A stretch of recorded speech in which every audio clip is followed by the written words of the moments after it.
Alrighty, my name is Corey Allen, a representative from GCU's 525 class. My professor is Dr. Bing Dong Lee, and I will be discussing my Week 8's network architecture design that I've created for this lab. Alrighty, we're going to start with the internet. We're going to have our IPS email server, which controls our emails over here. The internet is going to trickle down and go through our router, which in turn will make its way through our firewall. After it goes through our firewall, it will go through our proxy servers. When it makes its way through our proxy servers, it's going to go through the IPS, which is our intrusion prevention services. The reason I picked this type of as I like to say, a three layer protection is because with networks like this, some people just tend to rely on just a firewall. Some networks don't even use proxy servers. Some networks do use proxy servers. Some networks don't use IPS, some networks do. I wanted to implement all three just to be on the safe side. Alrighty, after you go through that, you're going to trickle through a switch.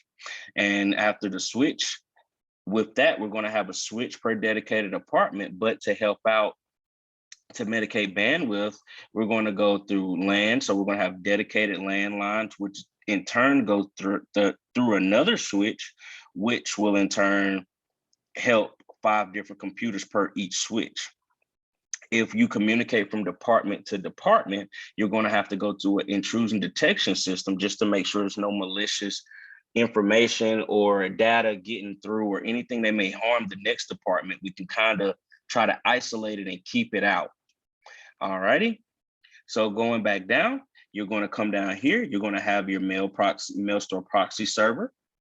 You're going to have your mail store server for email archiving. So this will be where your backup emails may go, emails that are archived, emails that are saved. All righty. Then that's going to trickle through the DHCP server, which in turn, same thing as up here, makes its way through to the LAN, which goes to the switch, which is a dedicated switch per 5 computers within the department. Once again, if communicating from department to department, computer to computer, is going through an IDS system to make sure nothing is slipping through the cracks.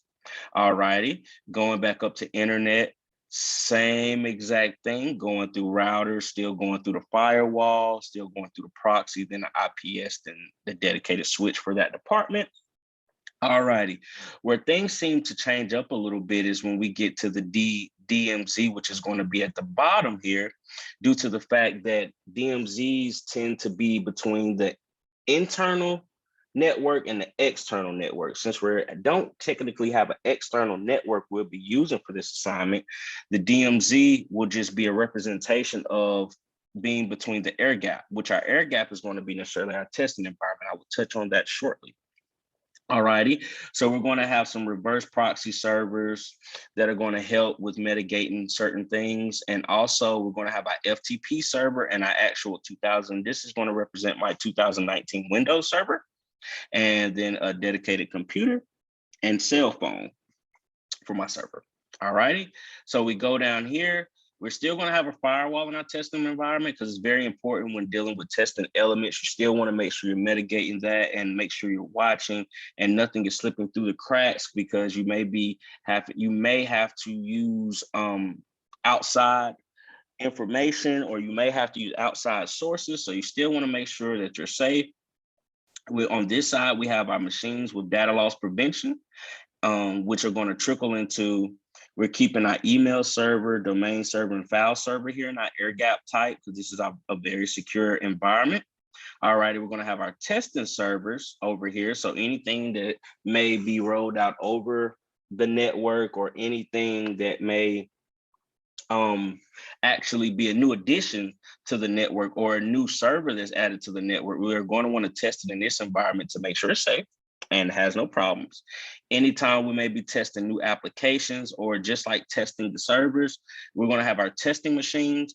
We're going to want to make sure it's safe. So if anything was to happen and a virus let through, we can easily quarantine that computer and do what we need to do to fix it before it spreads. It'll be stuck in this environment. It won't spread, which is a pretty cool thing. All righty. So within these environments, we have different machines we're using, which I will touch base here. Okay. We have our Windows 2019 server, which is represented over here, right there. We have our different Windows 7 computer.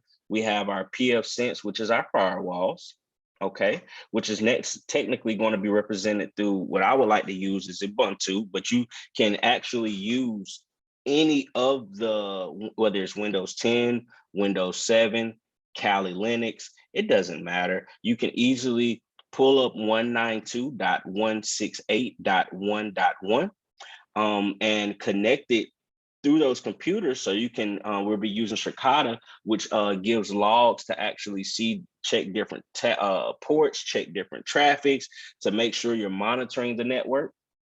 You'll be able to access the firewall from any computer.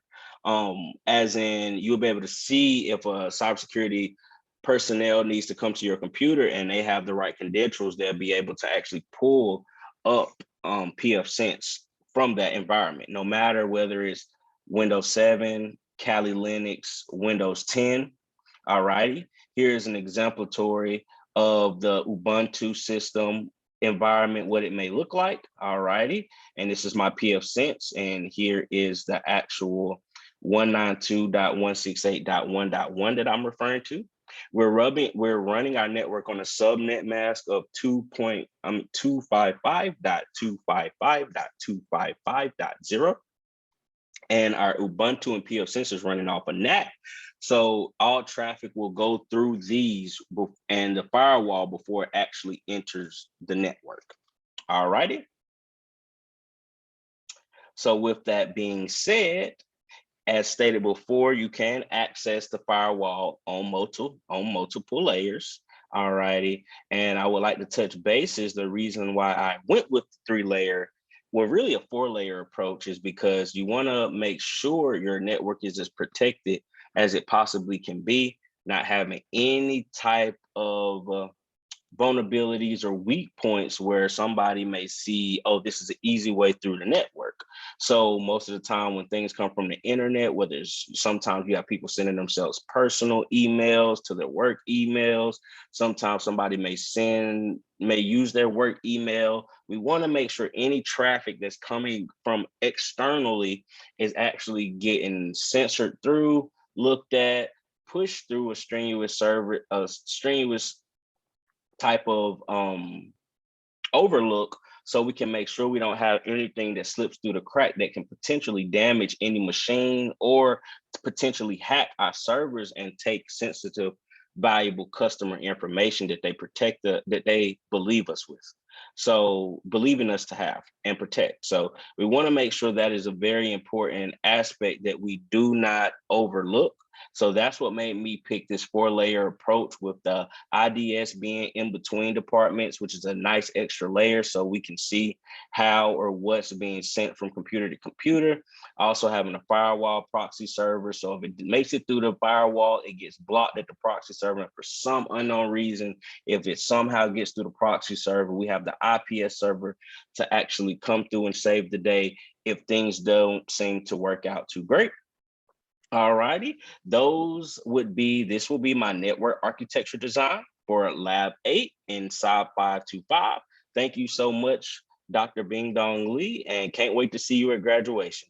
Hope you continue to have a wonderful day, and thank you for everything once again. All righty, goodbye.